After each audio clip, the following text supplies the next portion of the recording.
Ok, a gente continua conversando com Alex Castelar. Voltou agora para tuas funções, né? Voltei para o Estado. Voltou para o Estado. Governador, trabalhando no gabinete do governador como assessor especial. Continua ajudando Teresópolis, vai continuar? Claro, sempre. Então resolve a rodoviária, pô. Aquilo tá sacanagem da rodoviária. Pô, tá chovendo dentro, choveu ontem dentro da rodoviária. Aquela empresa ali tem que ser execrada, né? Porque o que fizeram ali foi absurdo. Absurdo. Até porque isso não é obra do governo, não deveria ser obra do governo do Estado, tem que ser obra da prefeitura, né? O governo acabou ajudando o município em muitas coisas, mas teve muito problema gerencial no meio dessa confusão toda, né? Mas vamos voltar a isso, você falou... Vamos lá, eu quero saber da mala de dinheiro que te ofereceram para você abandonar a candidatura e apoiar outro candidato. Não me ofereceram mala de dinheiro, não. Não me ofereceram mala de dinheiro, não. Até porque as pessoas sabem da minha postura, não teriam nem coragem de fazer isso comigo. De tentar fazer esse tipo de graça comigo. Mas, obviamente que você está falando uma coisa que foi visível na cidade, né? A minha campanha foi uma campanha estritamente dentro da legalidade. O que eu tive de fundo partidário foi aquilo que eu gastei na campanha.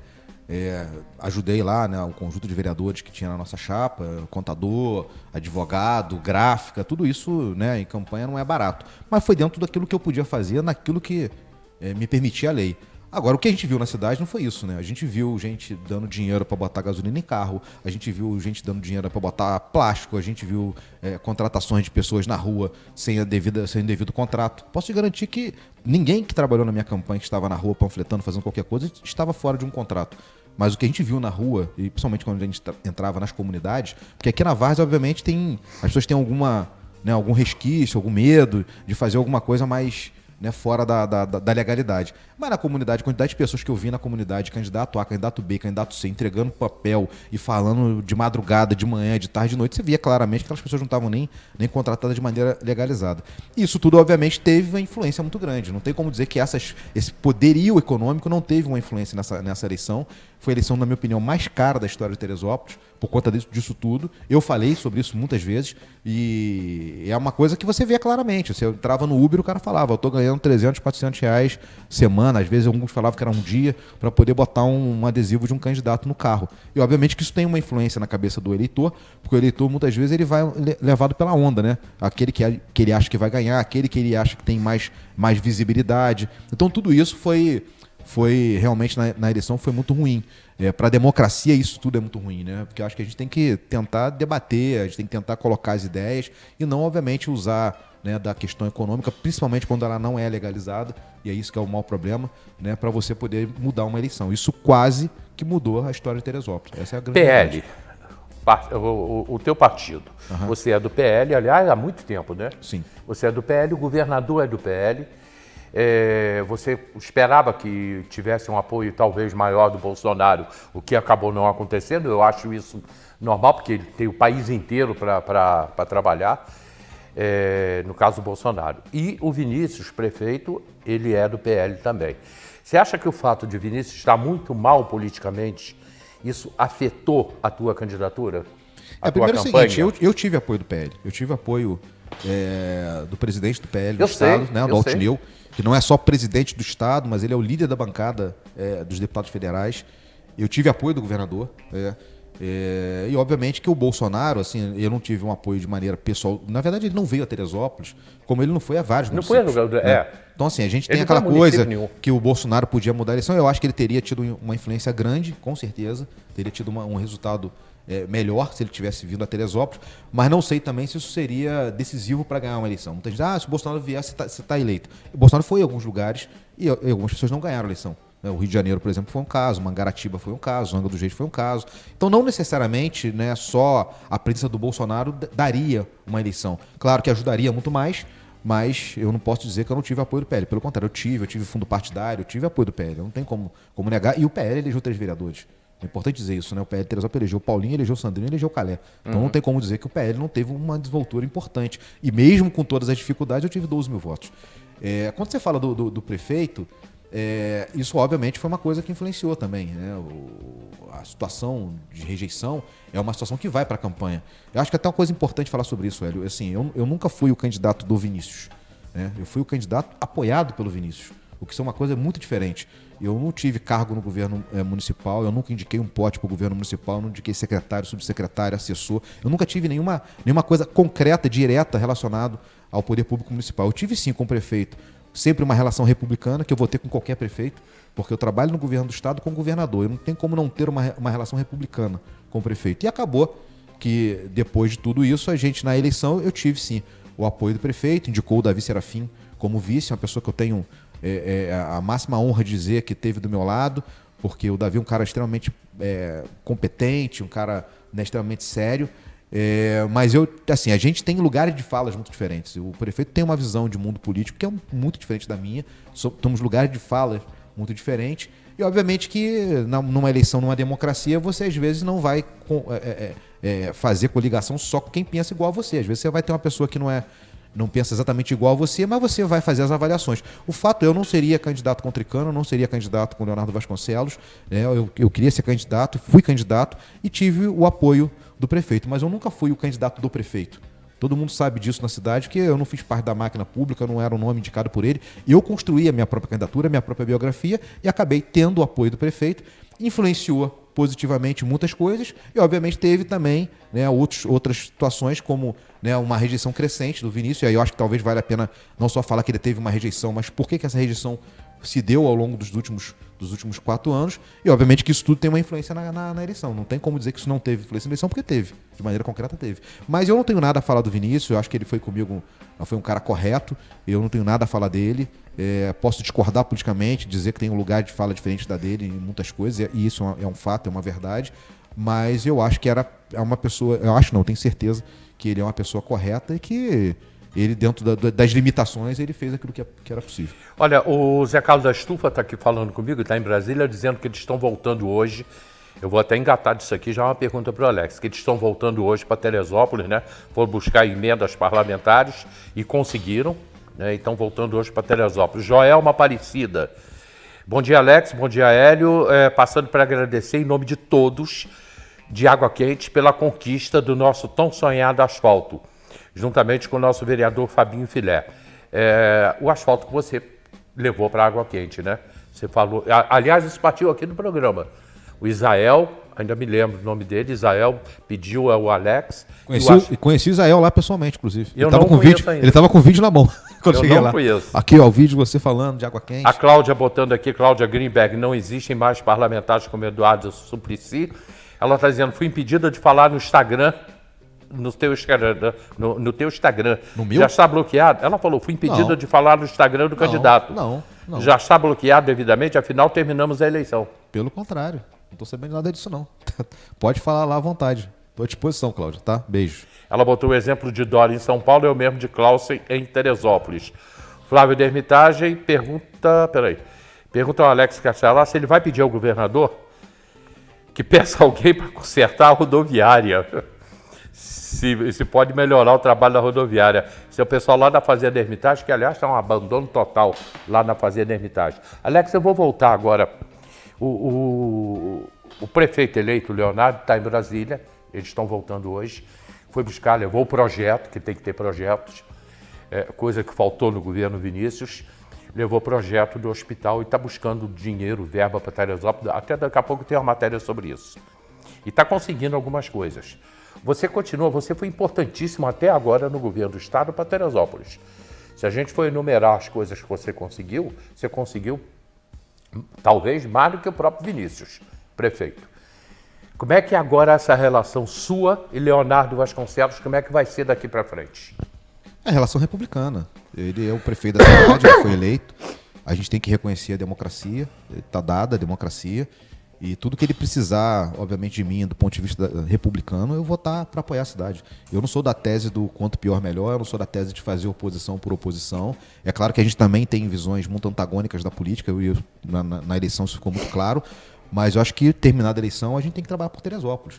Eu acho que ele está no momento certo, está fazendo o que eu faria nesse momento. Eu estaria, nesse momento, em Brasília, atrás de emendas parlamentares. Eu estaria também em função da construção do Hospital Público Municipal. Dizia que seria a minha primeira atitude como prefeito. E eu acho que ele está na posição correta. E tudo que eu puder fazer para ajudar Teresópolis, eu vou fazer. Eu sempre tive essa posição.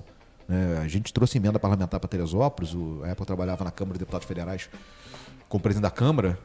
Colocamos R$1 milhão aqui quando o Tricano era prefeito de Teresópolis. Desculpa, R$500 mil. 800 mil reais. Quando o Tricano era prefeito. Eu sempre fui oposição ao Tricano. Então, assim, não tem esse problema de ser oposição à situação. Eu sei a diferença entre ser político, entre disputar uma eleição e entre ter uma atitude republicana. Eu, nesse momento, trabalho no governo do Estado, no gabinete do governador, e não cabe a um assessor de um governador, né, se colocar radicalmente contra uma cidade por conta de questões eleitorais. Não existe isso. Então a gente tem que respeitar. Eu acho que se o prefeito eleito está trabalhando para trazer investimentos, em especial na saúde, tudo que eu puder fazer para apoiar, pode ter certeza que eu vou fazer. Mas você mora em Teresópolis. Se você claro, pode fazer, claro. você mora aqui. Eu moro aqui, minha mãe está aqui, minha família está aqui, minhas tias estão aqui. Não pode ser. Quanto pior, melhor. Não pode ser. Mas infelizmente tem gente na política que pensa assim. Tem gente na política que pensa quanto pior, melhor, tenta inviabilizar. Muitas vezes trabalha na política para que a coisa não dê certo, para que no futuro ele possa ter um espaço político, porque às vezes você se tornando antagônico, né, a quem está governando, e você criando as dificuldades, você no futuro tem um caminho. Eu não sou desse tipo de pessoa. Eu não trabalho dessa forma, não tenho essa cabeça. Acho que é o contrário.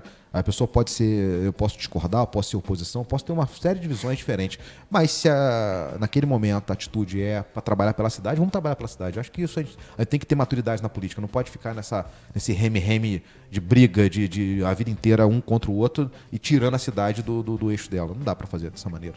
As pesquisas te prejudicaram a tua campanha? Eu denunciei, né? Muita coisa.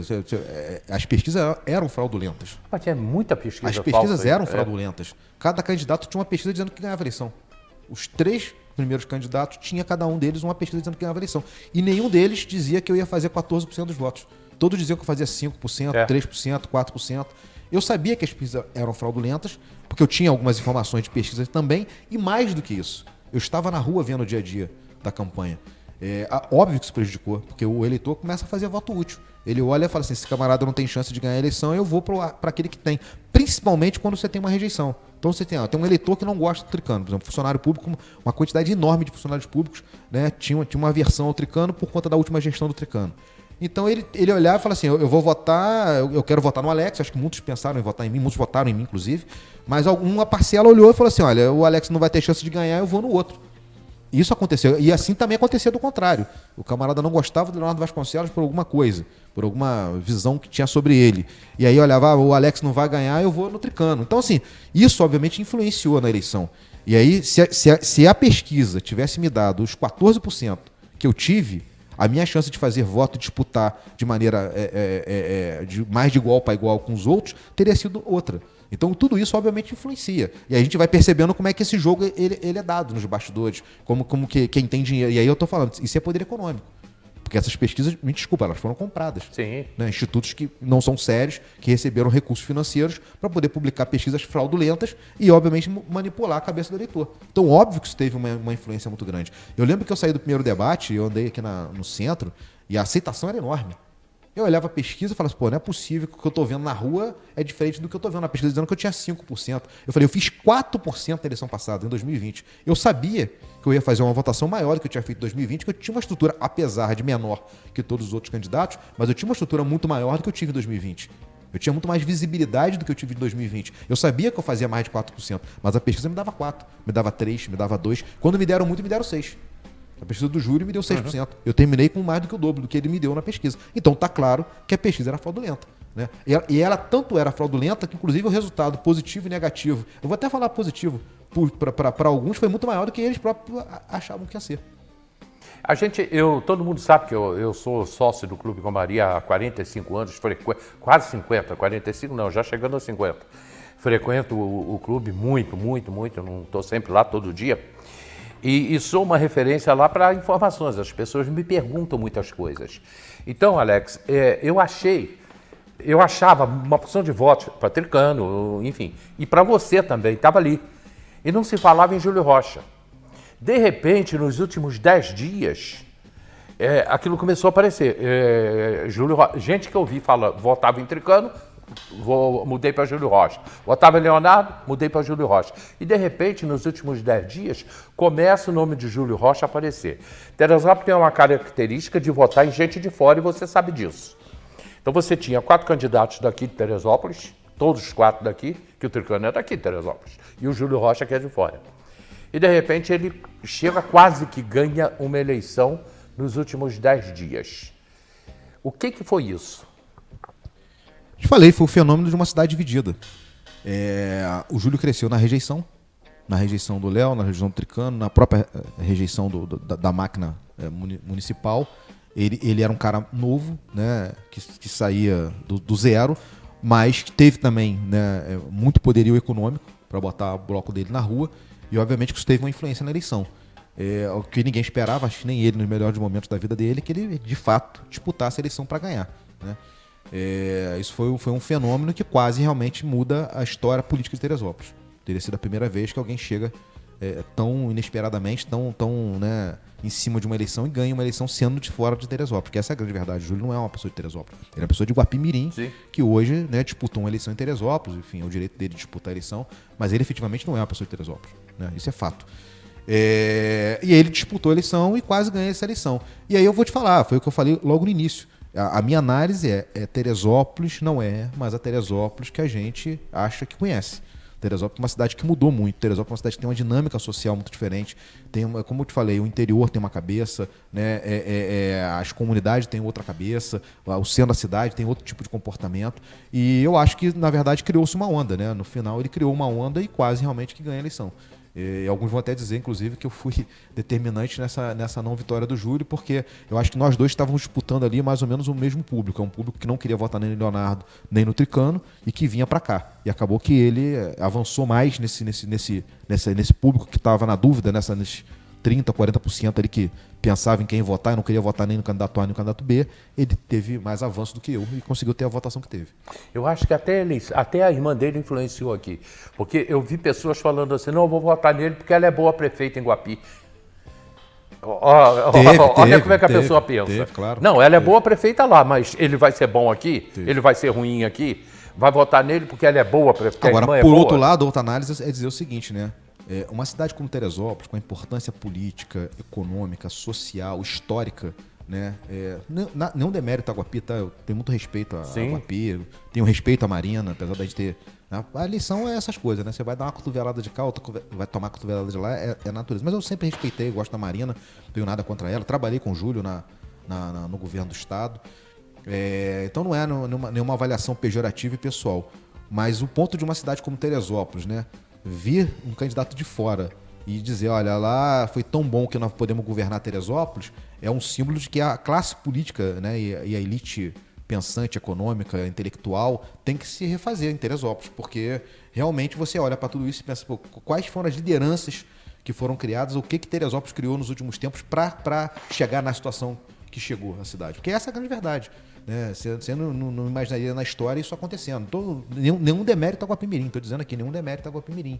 Assim como eu acho que seria muito ruim alguém de Teresópolis, que não tem nenhuma relação com o Guapi, lá ganhar uma eleição para prefeito, também acho que não seria uma coisa muito razoável trazer alguém de fora e ganhar a eleição para prefeito. Ainda que a democracia permita, ainda que seja o direito do Júlio disputar democraticamente, a visão dele de mundo, enfim, isso é democrático. Né? Mas, quando a gente olha para a cidade, para os valores da cidade, você tem que dar uma repensada por que as coisas chegaram. E eu acho que existe uma responsabilidade de todo mundo que governou essa cidade em algum momento, né, nessa construção de uma cidade que quase é governada por alguém que não era de Teresópolis. Você está num partido, no PL, né, que é um partido que hoje briga, junto com o PT,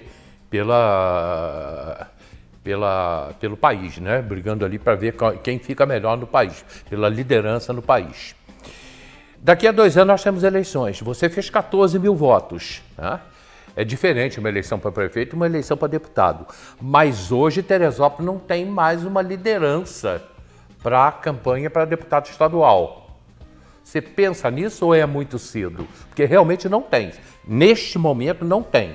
Essa é uma decisão que eu vou tomar mais à frente. Não é uma decisão que eu vou tomar agora, até porque a campanha acabou nesse momento, a gente tem que reorganizar. Mas, obviamente, que está colocado na mesa. Não tem como você fazer 12 mil votos. Eu já tive votos fora de Teresópolis. Em 2014 eu fiz 5 mil votos no Rio de Janeiro. Eu fui secretário de Educação em Nova Iguaçu. É claro que meu nome vai tá colocado nesse debate. Mas ainda não é uma decisão tomada, porque tem que avaliar um pouco, tem que ver. Eu tenho que ouvir os meus líderes partidários, o próprio governador, o Altineu, enfim, as figuras, né, a quem eu estou ligado politicamente, para ver o que é o melhor. Porque assim, eu sempre penso que política é uma atitude coletiva, não é uma atitude só individual. Não é só o que eu quero, a minha vaidade, a minha visão de mundo. Você tem que trabalhar em conjunto do grupo. Mas não é uma hipótese que eu descarte, não. Mas ainda não é uma decisão tomada. Porque você vê que se você parar e analisar, neste momento, a tua situação, você está dizendo, lógico, é óbvio, você tem que pensar que você terminou uma eleição agora, mas nós não temos grandes nomes daqui para frente. Tricando já vai estar com uma idade já um pouco mais avançada. Quer dizer, e que nomes nós teríamos para deputado daqui para frente? Então é uma coisa a se pensar, que Teresópolis precisa de um deputado estadual e precisa de um deputado federal. Você sabe disso. Sim, sim. E tem outras pessoas também que eu tive na eleição, que eu tenho que respeitar. E obviamente eu vou conversar, e estou conversando com elas. O Salomão é um deles. Apesar de muitas pessoas falarem, o Salomão isso, Salomão aquilo, eu acho que ele é um cara que teve uma importância para a cidade, né? Ele foi um deputado importante para Teresópolis, teve muito investimento para Teresópolis. É um cara que se coloca como candidato. Não sei se ainda é deputado federal ou estadual. Então, eu também quero fazer isso ouvindo as pessoas, com tranquilidade e pensando na cidade. Eu acho que isso é a coisa mais importante. Também não adianta a gente pensar só na nossa visão pessoal, tem que pensar na cidade. Olha, muita gente participando aqui. Agora, mudando completamente de assunto, hein? Que a gente já está chegando no final desse nosso bate-papo. Mudando completamente de assunto. Vamos para Brasília. O atentado ontem em Brasília, aquela explosão. Atentado não, aquelas 2 explosões de Brasília. Como é que você vê isso? É grave, né? É grave, é lamentável. Em que pese até alguns também falando, o camarada é filiado ao PL, mas é um fato isolado, é um camarada... Nada a ver, o cara enfim, é doido. Assim como o camarada que deu a facada no Bolsonaro também era filiado ao PSOL, né? E você não pode dizer que o PSOL mandou dar a facada no Bolsonaro, como você vai dizer que o PL, que tem alguns já dizendo isso, né? Não, o PL lá botou bomba para explodir, nada disso. Infelizmente, acho que é uma pessoa que tem uma descompensação emocional, psiquiátrica, seja lá qual for, e teve aquele tipo de atitude ali, mas é ruim. Agora, uma coisa que eu acho que tem que se levar em consideração é a questão de segurança pública do Brasil, né? Porque isso. O cara entra com uma bomba ali, porque era uma bomba caseira, que se o cara entra com um fuzil ali, com uma metralhadora e dá tiro pra tudo quanto ela, matava a gente. Quer dizer, graças a Deus não aconteceu, o pior aconteceu com ele, né? Infelizmente, ele acabou perdendo a vida dele também. Mas eu percebo a fragilidade da segurança em Brasília é muito grande, né? Porque você percebe como é que uma pessoa chega ali com uma bomba, bota aquilo ali, ele se explodiu, mas ele poderia ter agarrado alguém ali e ter se explodido com alguém, né? E teve horas antes dentro do Congresso Nacional, foi lá, visitou, andou, então isso tudo a gente Essa imagem que a gente está mostrando aí, a bomba vai explodir já já, ela está ali no meio da praça, tem umas pessoas ali, né? Parece que estão trabalhando, não é a bomba do carro, é uma outra que é o... Segurança já explodiu? Ah lá. Teve uma segunda... Ele jogou 2 ou 3 bombas, correu e explodiu a bomba no próprio corpo. É um ato terrorista, né? É um ato terrorista, né? Terrorista, né? Mas você vê que é um negócio assustador, porque ele teve realmente lá dentro. Agora, aproveitando que você tocou nesse assunto, eu queria... E aí você falou de água quente, dos carros que foi encontrado agora em água quente lá, com 2 corpos carbonizados. Esse é um tema, Hélio, que nós temos que chamar a atenção para Teresópolis. A segurança pública. Segurança. Teresópolis sempre teve a fama de ser uma cidade segura, né? Sempre teve índices muito importantes. A gente sabe do trabalho aqui do 30º Batalhão, a gente sabe aqui do 7º CPA, a gente tem um respeito muito grande pela polícia de Teresópolis, mas eu quero te falar como a gente tratou aqui da questão da globalização, e a gente falou aqui da economia e falou da perda de empregos no passado. Hélio, é um assunto que está colocado na pauta nacional e está colocado no estado do Rio de Janeiro e está chegando a Teresópolis. E está chegando de maneira forte. Se a gente não se atentar para esse tema e não chamar isso, inclusive, para responsabilidade municipal, a gente vai pagar um preço muito alto. A gente não via isso em Teresópolis. A gente teve mais de 30 homicídios em Teresópolis no último ano, todos ligados ao tráfico de drogas. Todos ligados. Eu não sei ainda, tem que investigar o que aconteceu ali, mas a chance daquilo ali estar ligado a alguma disputa dessa é muito forte. Então você está vendo, o rapaz foi executado no Costa da Barra, gente que morreu nas Paineiras. Teve um assassinato na Bela Linha, na Porta Casa Inovação. A moto parou ali, atirou e matou o camarada. A Câmara, inclusive, foi da Casa Inovação que a gente entregou à Polícia Civil para investigar aquele crime. Você teve agora um pessoal preso, né? Porque está envolvido nesse crime de Paineiras aí, de assassinato. Então, assim, esta é uma situação que nós temos que pensar. Essa situação, eu tive na campanha uma tentativa de enquadramento dentro do Morro do Perpétuo. Fui subir lá para fazer uma gravação. A sorte eu estava no dia lá com o policial e o camarada foi duro lá e deu uma enquadrada lá num traficante, que o cara tentou me coagir, entendeu? Botando arma e coisa e tal, dizendo que a gente não ia gravar. Então, a gente tem que começar a observar que Teresópolis está começando a tomar, principalmente nas comunidades e no interior também, uma característica de violência, de disputa de espaço, de facções criminosas, Comando Vermelho, ADA. Por quê? Esses garotos estão saindo daqui presos, às vezes por, né, em especial por envolvimento ao tráfico de drogas, estão indo para Bangu, lá estão se associando a facções criminosas, estão voltando para Teresópolis. A nossa sorte ainda é que o trabalho aqui do 37º CPE é muito forte, ainda não deixou entrar fuzil em Teresópolis. Mas a gente está caminhando por um processo muito complicado. Então a gente tem que tomar muito cuidado, porque isso tem uma implicação direta na vida da nossa população e a gente vai ver situações. Temos que trabalhar para não ver isso, né? Temos que trabalhar para não ver isso. Mas a gente não pode deixar Teresópolis chegar à situação que chegou Angra dos Reis, que chegou Mangaratiba, que chegou Cabo Frio, que chegou, né, muitas cidades da região dos lagos, que eram cidades como a nossa, pacíficas, cidades turísticas, e que de repente a violência tomou a situação. Então isso é um assunto que nós temos que chamar a responsabilidade. E aí tem alguns assuntos. O primeiro deles, e aí é importante a gente debater nacionalmente, ter deputado federal que defenda Teresópolis, é o seguinte: nós temos que mudar a legislação federal. Não dá pra gente fazer o que está acontecendo hoje no Brasil, onde o camarada, esse que foi na linha vermelha, foi morto na linha vermelha, trocando tiro com a polícia, o cara tinha mais de 90 prisões. Mais de 90 passagens na polícia, e sequestro de carro e roubo de carro, o cara tinha mais de 20. Então a gente olha e o cara tá solto.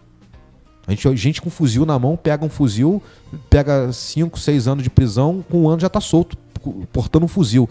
Então a gente tem que tomar atitudes muito mais enérgicas em relação à segurança pública e, obviamente, aí o que eu acho que é a responsabilidade do município é trabalhar a questão da empregabilidade da educação, em especial os adolescentes. A gente não pode deixar um conjunto, nós temos hoje, Hélio, aproximadamente mais de 50%, mais de 50% de jovens entre 15 e 17 anos que hoje estão fora da escola ou não estão trabalhando. Então isso é uma tragédia social para Teresópolis. A gente tem que pegar essa juventude, botar essa juventude na escola, não pode deixar ela evadir da escola e tem que trabalhar para dar emprego e renda para essa população. Porque isso é presa fácil ao tráfico de drogas, isso é presa fácil ao crime. Nós temos que trabalhar muito fortemente, porque se a gente vacilar, é num piscar de olhos. Às vezes é em 1, 2, 3 anos, você perde o controle da cidade para o crime organizado e depois para retomar é muito mais difícil. Então a gente tem que pensar muito sobre essas coisas todas, porque a gente está vendo isso chegando a Teresópolis de uma maneira assim brutal. Você vê um negócio como esse em Água Quente, onde você imaginava em Teresópolis você ter 2 pessoas carbonizadas dentro de um carro, jogado num lugar como aqui. Nós estamos falando de Água Quente, que é um lugar familiar, um lugar onde todo mundo se conhece. Então a gente tem que pensar muito o que está acontecendo, porque se a gente não tiver atitude realmente integrada, e eu de novo vou dizer, o papel da Polícia Militar aqui é importante, o papel da Guarda Municipal é importante, o papel do 7º CPE é importante, mas nós temos que ter uma atitude municipal também em relação à educação, porque a gente não pode vacilar em relação a emprego e renda, porque isso é que nós temos que fazer para não deixar essa juventude caminhar para o lado errado. Alex, muito obrigado por você ter vindo aqui, muito obrigado pelo que você fez e pelo que você ainda vai fazer por Teresópolis até durante o governo Cláudio Castro, né? Tem mais 2 anos aí do Cláudio Castro. Precisa muito do governador e o Leonardo, com certeza, a cidade e o município precisa de você. Poderá contar, com certeza, pode ter certeza disso. Eu que quero agradecer e dizer que, na verdade, eu não fiz nada. Quem fez foi o governador. Eu trabalhei, eu fui um articulador, eu, na verdade, nem secretário sou de Estado, então não sou nem o responsável diretamente por fazer a obra ou por executar algum tipo de ação concreta, mas, obviamente, que como um assessor especial do governador, o que eu pude articular para ajudar Teresópolis, eu fiz isso com o prefeito Vinícius e o próximo prefeito, que é o Leonardo Vasconcelos. Pode ter certeza que, independente de visões políticas, a gente tem que trabalhar por Teresópolis. Eu te agradeço mais uma vez. E a gente continua junto aqui. Vambora. Não abandona, não. De forma alguma. Obrigado, Hélio. Partir para os debates agora, tem coisa boa para a gente debater aí. Gente, eu vou para o comercial, volto, tá ali, ainda tem muitas notícias e a gente está apurando mais sobre esse caso gravíssimo que aconteceu lá no interior, lá próximo à Soledade. Os 2 jovens são de Soledade. Então a gente está apurando para ver se até o final do programa a gente tem informações sobre isso. Ok? Voltamos já.